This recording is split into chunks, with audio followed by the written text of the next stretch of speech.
একঘেয়ে মাছের ঝোল ঝাল কালিয়া না খেয়ে একবার এরকমভাবে মাছের কোপ্তা কারি রেসিপিটা অবশ্যই ট্রাই করতে পারো। যারা বানিয়েছো তারা তো জানো এটা খেতে কতটা ভালো লাগে। আর খুব অল্প মাছ হলে অনেকের পাতে কিন্তু এই তরকারিটা দেওয়া যায়। তাই সেই রেসিপি আজকে তোমাদের সাথে শেয়ার করব। নমস্কার, আমি অন্তরা, চলে এসেছি বারাসাত থেকে।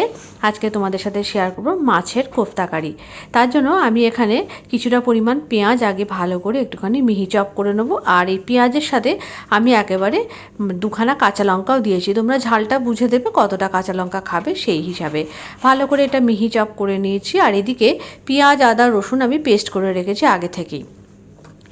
আর রসুন দিইনি, পেঁয়াজ, আদা আর কাঁচা লঙ্কা আমি পেস্ট করে রেখেছি। এদিকে একটা ফ্রাই প্যান বসিয়ে দিয়েছি, তাতে দিয়ে দিয়েছি জল। দেওয়ার পর একটু নুন আর হলুদ দিয়ে আমি এখানে একটা বেশ বড় সাইজের কাতলা মাছের দাগা, এটাকে ভালো করে সিদ্ধ করে নিয়েছি। খুব বেশিক্ষণ লাগবে না সিদ্ধ করতে।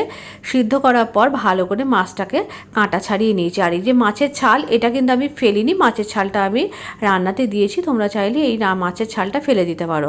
ভালো করে মাছটাকে হাত দিয়ে একটুখানি প্রথমে মেখে নিয়েছি, তারপরে এর মধ্যে দিয়ে দিয়েছি ওই কুচানো পেঁয়াজগুলো, আর তারপরে এর মধ্যে 3টি সিদ্ধ ছোট ছোট আলু দিয়ে দিয়েছি।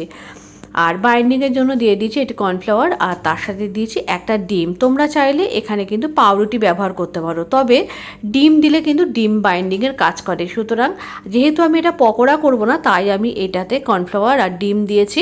এতে হবে কি, কোপ্তাগুলো ভীষণ নরম হবে।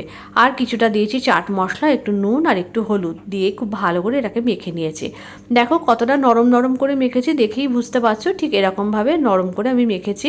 এতে কোপ্তাগুলো ভীষণ নরম হয়। আর বেশি পাউরুটি দিলে না ভেতরে ভেতরে শক্ত হয়ে যায়, তাই আমি পাউরুটিটা ব্যবহার করিনি। কড়াইতে দিয়ে দিচ্ছি বেশ কিছুটা পরিমাণ সর্ষের তেল। আমি এটা ডুবো তেলে ভাজবো, তোমরা চাইলে স্যালো ফ্রাই করতে পারো। তারপরে এখানে একে একে কোপ্তাগুলোকে দিয়ে খুব ভালো করে লাল লাল করে আমি ভেজে তুলে নিয়েছি। দুবারে ভেজেছি, একবারে হয়নি। দেখো প্রথমবার কোপ্তাগুলো ভাজার পর দ্বিতীয়বার আমি আবারও আর একটা ব্যাচ এতে ভেজে নিয়েছি। আর এই অবস্থায় কোপ্তাগুলো কিন্তু গরম গরম ভাতের সাথে, গরম ডালের সাথে বা চায়ের সাথে খেতে পারো। এই একটা মাত্র মাছের পিস দিয়ে কতজন মানুষ খেতে পারবে, 5 থেকে 6 জন কিন্তু অনায়াসে খেতে পারবে আজকে যেটুকু আমি কোপ্তার কারি রান্না করছি।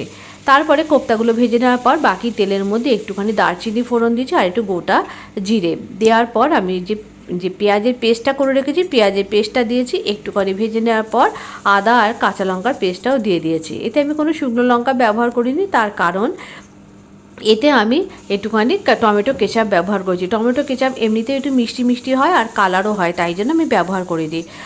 স্বাদ মতো নুন আর হলুদ দিয়েছি, আর তারপর টমেটো কেচাপ দিয়ে ভালো করে মশলাটাকে কষিয়ে নিয়েছি। দেখো মশলাটাকে থেকে কিন্তু বেশ তেল ছেড়ে দিয়েছে। এই অবস্থায় আমি কিছুটা পরিমাণ জল দিয়ে দিয়েছি, যতটা গ্রেভি হবে সেই হিসাবে। আর গ্রেভিটা খুব বেশি ঘন করব না, কেননা কোফতাগুলো অলরেডি কিন্তু এই গ্রেভিটাকে টেনে নেবে। গ্রেভিটা একেবারে রেডি হয়ে গেছে। নামানোর আগে একটু গরম মশলা, ঘি আর একটু কাসুরি মেথি হাত দিয়ে ক্রাশ করে দিয়ে দিয়েছি। আমি এতে কিন্তু কোনো ধনে জিরে গুঁড়ো ব্যবহার করিনি।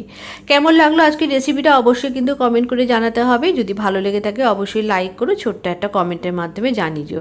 আর অবশ্যই কিন্তু বাড়িতে তোমরা ট্রাই করো যারা না ট্রাই করেছো। এরকম নিত্য নতুন রান্না আপডেট পেতে অবশ্যই অন্তরা পেজের সাথে যুক্ত থেকো। আর আমার YouTube channel best taste with অন্তরাকে সাবস্ক্রাইব করে